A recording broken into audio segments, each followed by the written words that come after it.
Hello, everybody. How are you? I hope you all are fine. Today, our topic is also The Merchant of Venus, a play written by Shakespeare. And today, we will discuss his third paragraph. In the yesterday paragraph, I will introduce you with a few lines to repeat the lesson again. Dear students, as you know, जो बसानियो होता है वो Portia का हाथ पाने में कामयाब हो जाता है और उससे एक नज़र में उसके साथ प्यार हो जाता है और वहाँ जाते ही शादी की डेट भी तय हो जाती है और वो बहुत खुश होती है और शादी का दिन मुकर्रर कर दिया जाता है। तो now today we will discuss its third paragraph. Let's start reading.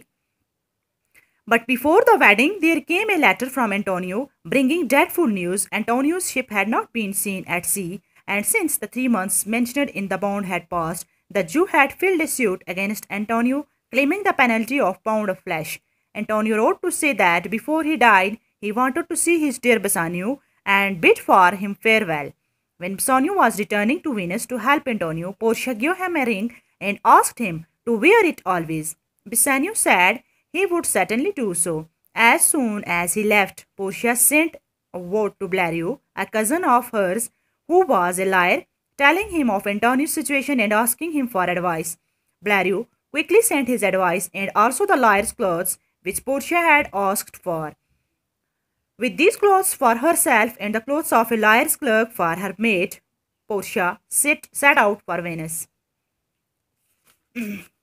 The trial of the case began at the court of the Duke of Venice in the presence of Bassanio and several other friends of Antonio. The Duke decided to wait for some time for Blario. Portia dressed herself and her maid Nursia in men's apparel, and putting on the robes of a counselor, she took Nursia along with her as clerk.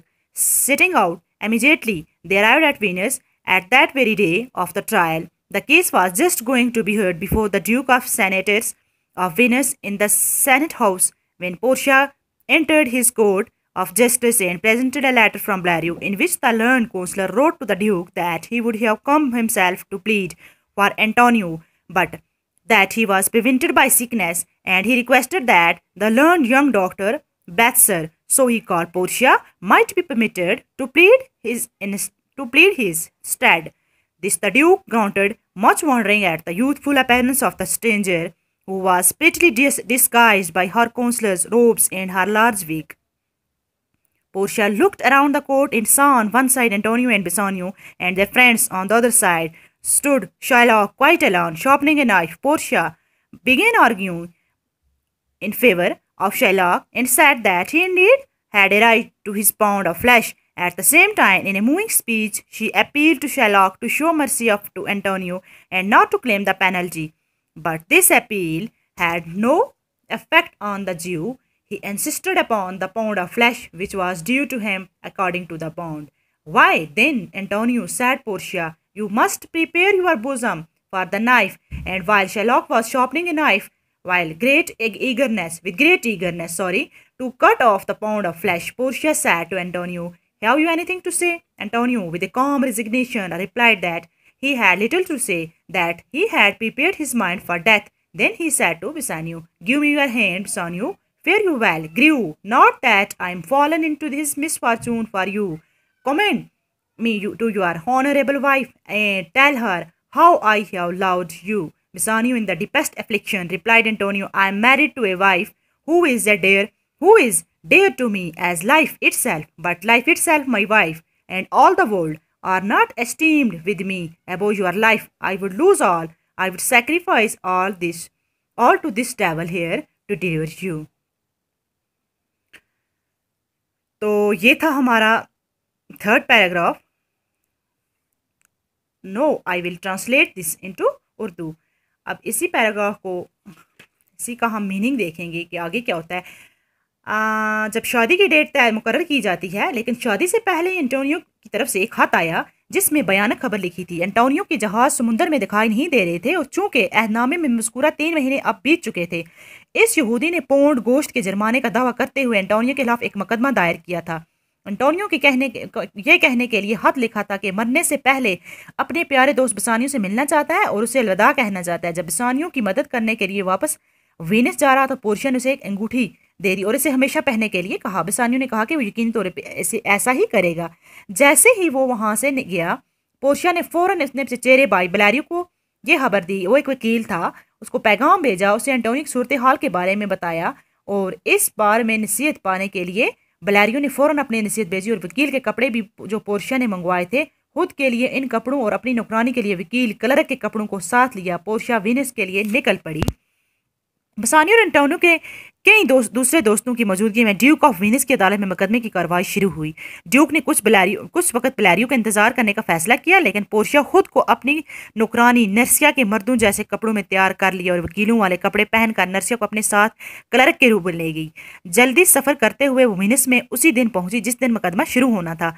Senate house कानून साज मजलिस में मुकदमे की सुनवाई senate कारकुनों और Duke of Venus के सामने अभी शुरू होने वाली थी कि जब पोर्शिया इस इंसाफ अदालत में दाखिल हुई और बेलारियो की तरफ से एक खत पेश किया जिसमें इस साहिब वकील ने ड्यूक को यह लिखा था कि वो खुद एंटोनियो के हक में वकालत करने आया होता, लेकिन उसकी बीमारी ने उसे रोक दिया। उसने ड्यूक से इल्तजा की थी कि उसकी जगह पर साहिब इल्म नौजवान डॉक्टर ब्लेथसौर को पोर्शिया को इसने यही नाम दिया था, वकालत करने के लिए इजाज़त दी है।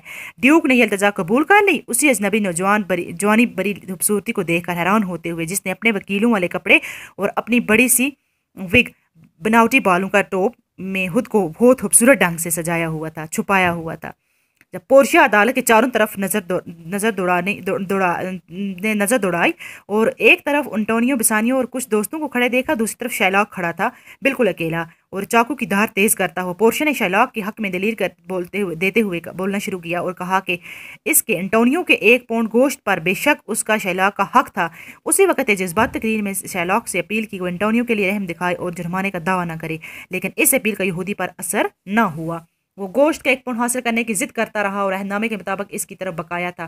तो फिर एंटोनियो पोर्शिया ने कहा, तब तुम्हें अपना सीना चाकू के लिए तैयार कर लेना चाहिए। और जिस दौरान शैलॉक गोश्त का पाउंड काटने के लिए बहुत इश्तियाक के साथ अपने लंबे चाकू को तेज कर रहा था, पोर्शिया ने एंटोनियो से कहा, क्या तुम्हें कुछ कहना है? एंटोनियो ने बहुत सुकून से